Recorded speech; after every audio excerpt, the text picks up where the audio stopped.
The second misconception that I wanted to address or was curious about was autism spectrum disorder and how it's displayed in entertainment. Um, I sometimes think a lot of people feel like that representation is really good, especially people who are not autistic or have autism spectrum disorder. Um, I always think representation is great, but it's important to have an accurate representation. So I think it was a curious thing to think about and talk about. And a lot of that stemmed from I had to do a sensitivity training, I remember, and it was for my job. And it was just talking about movies and shows that, have characters with autism spectrum disorder. And it was individuals who have autism. And they talked about that representation and if they felt it was a good representation. And some research that I conducted I read in a article that films, TV shows, and whatnot obviously can significantly shape and reinforce beliefs and attitudes about autism due to their emotional content, extended exposure, and development of parasocial relationships between characters and the audience members. So they can both be beneficial. Again, like I said, if that representation is an accurate representation, and they can be very harmful on the impacts of social awareness on autism if they're inaccurate representations and portray autism individuals with autism spectrum disorder in a harmful way. In the article I was reading, it said films serve as a primary point of interaction and exposure for non-autistic people to the autistic community, um, making those accurate and respectful portrayals very crucial and important. Specifically, if those portrayals are played out by actors who have autism, because it brings authenticity um, and nuance to characters with autism because the actor playing them has autism.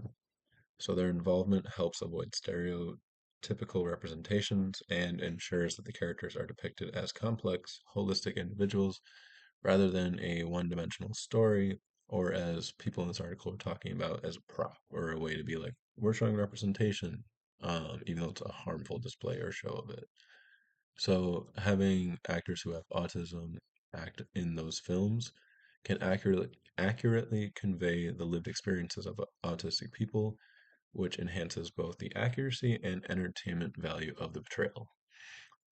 This representation is important for fostering a better understanding and acceptance of autism in society.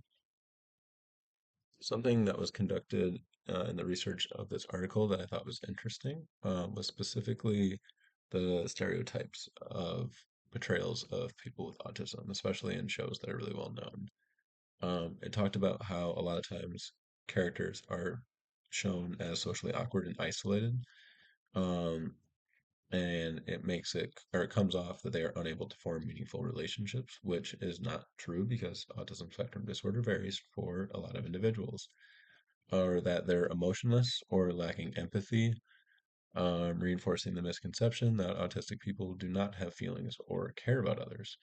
And a lot of times these characters are one dimensional. They only are one way, and that's the way they are, um, even though they have layers, as every person does, and a personality. And specifically, they're portrayed sometimes as being a burden to others and that they are not independent and cannot do things on their own, and they are more harmful to their families and friends, and the challenges of their life are are portrayed rather than their strengths and contributions that they can make as people living with autism in our society. And yeah, so I just thought that was interesting because a lot of times in shows and in movies, that representation can be misleading.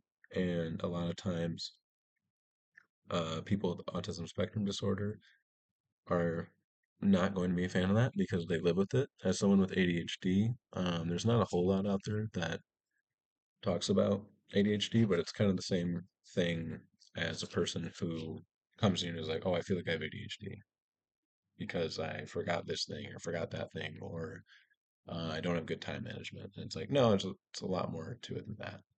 And if I was someone who had autism, and I watched a movie or TV show that was really well known, and it was just very inaccurate and made me come off like I was emotionless and that I was a burden on people. I would find that very offensive. Um, and a lot of the research that was conducted in the study just talked about why there are those misconceptions and why people think or feel that they are harmful rather than they are helpful. I thought it was really cool that it talked about having actual actors who have autism, and I think that's really important. You want accurate representation when you're talking about these things, so it's easier to connect to those characters. And yeah, that was the misconception question that I discussed for this slide.